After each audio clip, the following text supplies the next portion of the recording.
교재 21페이지입니다. 에브라임 산지에 사는 미가의 집안이 레위 지파의 한 청년에게 가문의 제사장이 되어줄 것을 요청합니다. 유다 지파의 베들레헴에 거류하던 이 청년은 거처를 찾고 있던 와중에 그 제안을 흔쾌히 승낙합니다. 하지만 이것은 하나님께서 레위 지파에게 주신 특별한 직무를 하나님의 말씀대로 사용하지 않고 자의적인 행동을 하고 있는 것입니다. 18장에서는 단 지파의 자손들이 앞서 미가의 집안에 고용되었던 레위 청년에게 자신들을 따른다면 더 많은 돈과 명예를 주겠다고 약속합니다. 그러자 그 레위 청년은 기뻐하며 미가의 집을 떠나 그들을 따라갑니다. 이 사실에 붕괴한 미가는 단 자손을 찾아가지만 그들의 강성함을 보고 빈손으로 돌아갑니다. 이제 어제까지 사사 이야기가 끝나고 당시에 이스라엘이 얼마나 영적으로 혼란하고 무질서했는가 하는 것을 오늘 본문에서 보여주고 있습니다. 어떻게 보면 오늘 본문에 나오는 이런 영적으로 혼란하고 질서가 없고 모든 것에서 딱 이렇게 하나님께서 정해주신 지도자가 없는, 그래서 오늘 본문에 보면 각자의 소견에 옳은 대로 행하였다. 왜? 그때 왕이 없었으므로, 하나님을 왕으로 섬기지 않았기 때문에 각자의 소견에 옳은 대로 행하는 아주 영적으로 혼란한 시대, 그 시대가 얼마나 심각했는지를 보여줍니다. 저도 그렇게 생각하지만 오늘날 우리가 사는 이 시대도 저는 신사사 시대라고 생각합니다. 정치적으로 종교적으로 다 떠나서 여러분 한번 가만히 보시면 정치 지도자들 중에서 개인적으로 선호하는 분이 있겠지만 참 저분은 우리나라 정치에 참 존경받는 어른이다 하는 과거의 그런 핵심에 있는 어른들이 요즘에는 별로 없습니다. 교계를 봐도 참 저 목사님 참 훌륭하시다. 아무리 갈등이 있어도 저 목사님께서 이렇게 화합하면 다 그 목사님 때문에 순종하는 그런 교계의 어르신도 별로 없고, 사회 각계가 다 지금 그런 상황. 그래서 오늘 이 시대가 어떻게 보면 하나님께서 주인이고 하나님의 대리자가 권위를 가지지 못하는 신사사 시대, 혼란한 시대라고 생각하는데, 그 혼란함이 오늘 본문에 그대로 녹아 있습니다. 그래서 오늘 본문에는 사사시대의 종교적인 타락이 얼마나 심각한가 하는 걸 보여주고, 또 오늘 이 시대와 빗대서 한국 교회를 위해서 우리가 어떤 점을 기도해야 되는가, 이 질문으로 두 가지 교훈을 생각해 보겠습니다. 자, 첫 번째 오늘 본문을 통한 기도 제목은 신학교가 바로 서게 하소서 하는 기도를 오늘은 좀 꼭 하시면 좋겠습니다. 영적으로 혼탁한 시대, 신학교가 바로 서고 훌륭한 목회자가 배출돼야 되는, 그러니까 사사시대에 하나님께서 훌륭한 사사를 보내주시고 그 사사를 중심으로 하나가 되어야 되는데, 마지막 사사인 삼손이 죽고 나자 아주 혼란한 그런 시대입니다. 물론 오늘 이 시대가 오늘 본문의 배경이 삼손 이후 시대라고 단정할 수는 없지만 얼마나 영적으로 혼란한가를 보여줍니다.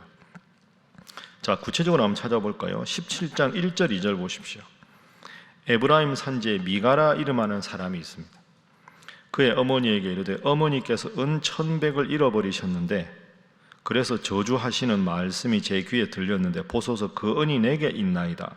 내가 그것을 가졌나이다 하니 그의 어머니가 이르되 내 아들이 여호와께 복받기를 원하노라. 이게 무슨 말인가 하면, 미가라는 사람이 어머니하고 사는데 어머니가 돈을 잃어버렸습니다. 1,100을 잃어버렸습니다. 은 1,100개, 엄청나게 큰 돈입니다. 자, 비교를 한번 해보시죠. 17장 10절 보십시오.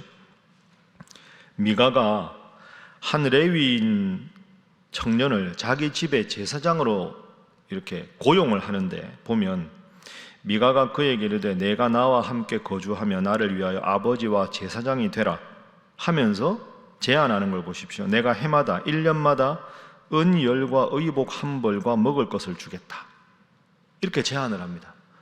우리 집에서 당신 어디 갈 데 없으니까 제사장 좀 해라. 내가 먹을 거 책임지고 옷 1벌 해주고 1년에 은을 10개를 주겠다, 이렇게 말합니다. 여러분, 1년에 은이 10개라는 말은 한 달 열심히 일하면 한 달 노동하는 대가가 봉급이 은 1개도 안 됩니다. 그런데 1절 보십시오. 2절에 어머니가 은 1,100을 잃어버렸습니다. 엄청나게 큰 돈이죠. 근데 이거 누가 훔쳐갔습니까? 미가가 훔쳐간 겁니다. 자, 보십시오. 보소서 그 은이 내게 있나이다. 이 말은 부드럽게 표현한 거지만 어머니 죄송합니다. 그 1,100개 그 제가 훔쳐간 겁니다. 이렇게 말한 겁니다. 그러니까 여러분 아들이 어머니 재산 중에서 갑자기 급전이 필요해서 한 100만 원 좀 빌렸다가 어머니 말씀 안 하고 가져가 죄송합니다. 이런 차원이 아닙니다. 은 1,100은 1년 월급의 110배니까 엄청나게 큰 돈입니다. 어머니 돈을, 이 큰 돈을 아들이 훔쳐갔으면 여러분 같으면 어떻게 하겠습니까? 심하게 꾸짖어야 되죠. 근데 어머니 보십시오. 2절에 그의 어머니가 이르되 내 아들이 여호와께 복 받기를 원하노라. 아유, 훔쳐갔다고 실토하니 복 받았으면 좋겠다. 이 진짜 좀 표현이 그런데 이게 전혀 집안에 질서가 없는 거죠. 자, 그 다음이 더 기가 막힙니다. 3절에 미가가 은 1,100을 어머니에게 훔쳤다가 도로 돌려줍니다.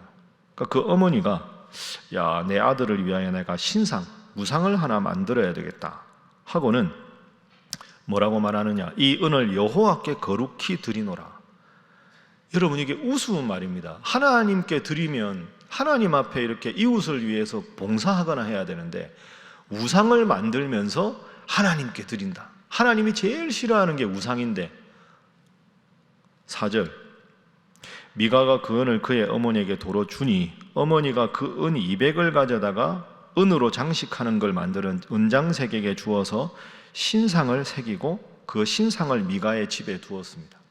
하나님이 제일 싫어하는 게 우상 숭배인데 은 1,100개를 아들이 훔쳐갔다가 돌려주니까 그래? 그럼 그 중에 200개를 가져다가 우상을 만들어가지고 집안에 섬기는 우상을 만들어서 미가의 집에 두었습니다. 하나님의 이름으로. 영적으로 얼마나 혼탁한지 알 수 있죠. 하나님이 제일 싫어하는 게 우상 숭배인데 우상을 만들고는 하나님의 이름을 부르고 있습니다. 그래서 5절, 자 함께 한번 읽어보겠습니다. 시작. 그 사람 미가에게 신당이 있으므로 그가 에봇과 드라빔을 만들고 한 아들을 세워 그의 제사장으로 삼았더라. 그 미가의 집에 이제 신을 모셨으니까 조그마한 방에 신당이 생긴 거죠. 신당이 있는데 제사장이 없잖아요.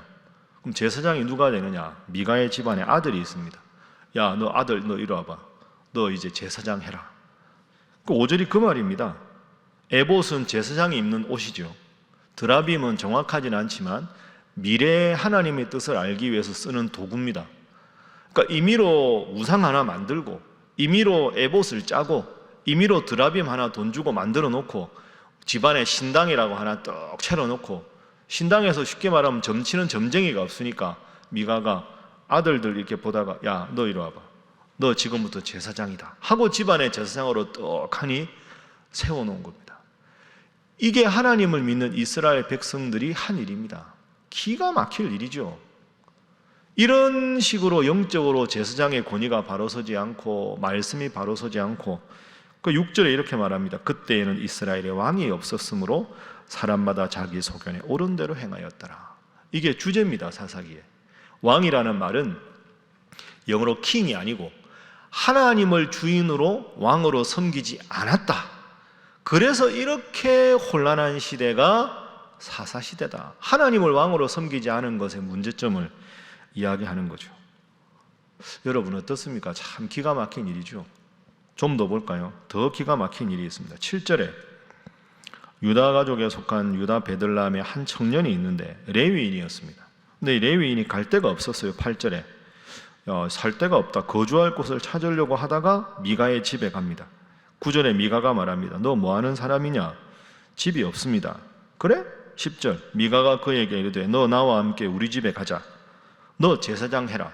너 레위인이라며. 잘 됐다. 우리 아들보다 네가 낫겠다. 너 제사장 해. 그래서 이 사람을 제사장으로 만드는 겁니다.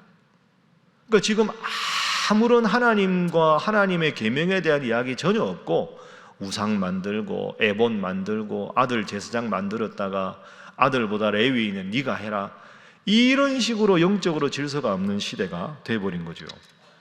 그리고 이 레위인이 어떻게 됩니까? 다한 지파를 만납니다. 그 다한 지파가 가만히 보니까 야, 너 뭐 하는 사람이냐? 나 제사장인데요. 그래? 어디 제사장이야? 미가라는 사람 집에서 제사장 하고 있습니다. 그 단지파가 가만히 보니까, 야, 너 그 집에 있지 말고 우리 지파에 제사장 해라. 한 사람 집에 제사장 하는 것보다 한 지파의 제사장이 좀 더 폼나잖아. 너 우리 집에 가자. 우리하고 가자. 이 사람이 그냥 이게 웬 횡재냐? 알겠습니다 하고 갑니다. 그러니까 미가가 화가 났어요. 너 어디 가냐? 우리 집 제사장인데. 그러니까 단지파가 와서 너 뭐냐? 아니 제가 얘를 고용했는. 야, 가. 너 뭐? 가. 이러고는 그 사람을 단지파의 제사장으로 세웁니다. 이런 어처구니 없는 일이 일어납니다. 영적인 권위가 바로 서지 않았을 때 하나님 앞에서 얼마나 이 백성이 부패했는가. 그래서 하나님의 말씀을 바르게 배우고 그 시대를 바르게 이해하는 목회자가 필요하고, 목회자를 잘 배출하는 훌륭한 신학교가 필요한 이유가 여기 있습니다. 여러분, 흔히 하는 말로 교육이 백년지 대계라고 하지 않습니까? 100년을 앞세워서 보려면 제일 중요한 게 교육인데, 요즘에 신학교도 많이 어렵습니다. 제가 신학교에서 교수 생활했지만 과거처럼 신학생들이 많이 오지 않습니다. 신학교가 너무 과열되는 것도 문제지만 젊은이들이 교회에 대해서 자꾸 등을 돌리고 신학을 공부하는 것에 대해서 등을 돌리고, 제가 있던 장신대가 세계에서 제일 큰 신학대학원이거든요. 교수가 가르치는 박사가 300명이 넘습니다. 엄청나게 크고 좋은 학교인데 지금 여러 가지 상황이 위기 상황입니다. 참 신학교에도 존경받는 교수님들이 많이 사라지고 신학생들도 점점 줄어들고, 저는 신학생이 줄어드는 건 위기라고 생각하지 않습니다. 문제는 나라의 영적인 분위기지요. 교회가 외면받고 목사를 하찮게 여기고 신학을 공부하는 긍지를 잃어버리고, 이런 영적인 분위기가 문제가 되는 겁니다. 여러분, 제가 신학교 교수 출신이라서가 아니라 여러분 꼭 기도하실 때 신학교를 위해서 기도하십시오. 신학생들을 위해서 기도하시고, 신학생 한 사람이 바로 설 때 한국교회가 바로 서고, 또 한국교회가 바로 설 때 이 나라가 바로 서는 줄로 믿습니다. 영적인 질서가 무너졌을 때 사사시대의 혼란이 가장 심각해졌다. 꼭 기억하시고, 우리 교회에 계시는 우리 전도사님들을 위해서도 신학교를 위해서도 기도하는 여러분 되어주시기를 주님 이름으로 부탁합니다.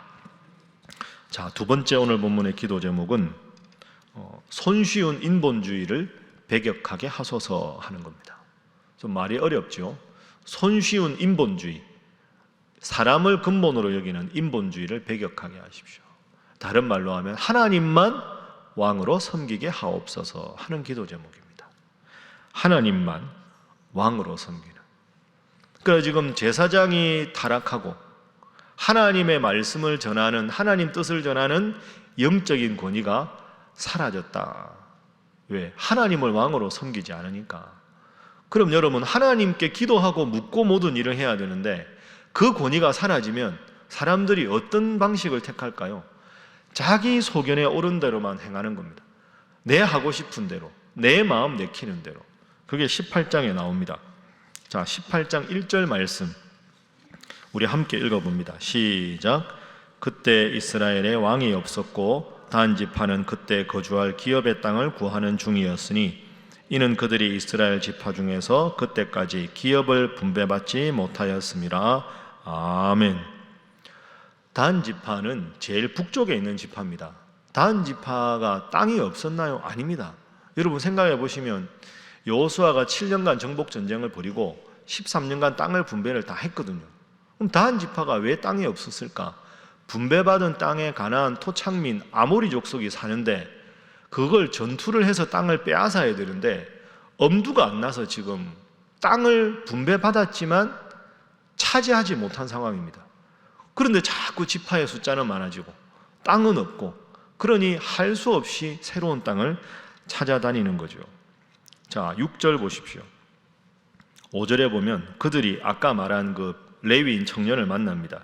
그들이 그에게 이르되 단지파가 청하건대 우리를 위하여 하나님께 물어봐라. 야, 우리가 지금 땅이 필요한데 하나님한테 물어봐. 너 제사장이라며. 그럼 제사장이 이게 가짜 제사장이잖아요. 6절 보십시오. 그 제사장이 그들에게 이르되 평안히 가라. 너희가 가는 길은 여호와 앞에 있느니라. 제사장이 기도도 안 하고 제대로 된 제사장이 아니니까 야 우리가 어디로 가면 되겠냐? 가는 길로 계속 가시면 하나님이 함께 하실 겁니다. 기도도 안 하고 그냥 입에 발린 좋은 말을 하는, 또 다른 지파는 그 말 듣고 좋아가지고 야 그래? 알았어. 그렇게 그러고는 기분이 좋으니까 야 너 이리 와봐, 우리 지파에 제사장 해라, 이렇게 되는 겁니다. 하나님을 주인으로 모시고 기도하지 않으니까 자기들 귀에 쏙 드는 말, 내 마음에 드는 말을 해주니까 너 우리 지파 제사장 해라, 우리가 돈 주마, 우리가 너의 생계를 보장해 주마. 여러분 잘 생각하십시오. 하나님을 주인으로 모시지 않으면 사람은 악해서 손쉬운 인본주의를 택합니다. 우리의 뜻을 정하면 하나님은 따라줘야 되고, 내 욕심대로 하나님이 해주지 않으면 하나님을 등 돌리고, 이게 사사시대의 심각한 죄악이었습니다. 돈 줄 테니까 우리 제사장 해라, 좋은 집 줄 테니까 우리 제사장 해라. 이게 당시의 영적인 타락. 여러분 제가 늘 말씀드리지만 새벽에 와서 그래서 기도해야 합니다. 기도하고 하나님 뜻을 끝없이 묻고, 그래서 힘들고 부담스럽지만 하나님 원하시는 뜻을 알면 그 뜻대로 원칙대로 바른 길로 살아가야 하나님이 복을 주시지, 기도하지 않고 말씀 읽지 않고 하나님께 등 돌리다 보면 내 귀에 아주 편하게 들리는 말만 자꾸 따라가다, 그러다 보면 욕심대로 살아가지 하나님 뜻과는 관계없는 삶을 살아가는 것이 당시의 사사시대다. 자, 오늘은 두 가지로 여러분 꼭 기도하십시오. 정말로 바른 목회자가 배출될 수 있도록 신학교, 특히 장로의 신학대학교, 우리 교단 직연 신학교인데 장신대가 하나님 앞에 더 바로 서게 하옵소서. 기도해 주시고, 하나님 그래서 항상 말씀이 기준이 되고 목사님의 말씀 설교가 기준이 되고 기도가 기준이 되어 바른 영적인 질서를 따라가고 손쉬운 인본주의를 배격하는 자가 되게 하옵소서. 그래서 원칙대로 순리대로 하나님 뜻 살아가서 하나님 주시는 큰 은혜와 복을 날마다 누리는 여러분 되시기를 주님 이름으로 축복합니다. 함께 기도하겠습니다. 하나님, 신학교가 바로 서게 하시고 바른 신앙과 신학이 온전히 굳건하게 서는 한국교회 되게 하여 주시고, 그리하여 훌륭하고 하나님 앞에 바로 서는 목회자들이 양성되게 하여 주옵소서. 손쉬운 인본주의를 버리고 늘 하나님 원하시는 길을 걷게 하여 주옵소서. 위에서 기도하시고, 제가 다음 주에는 월요일부터 목요일까지 세미나가 있습니다. 많이 배우고 좋은 시간 될 수 있도록, 영육간에 강건할 수 있도록 여러분 함께 또 기도해 주시기 바랍니다. 다 함께 주님 앞에 기도하겠습니다. 주여 믿습니다. 주여 믿습니다. 주여 믿습니다.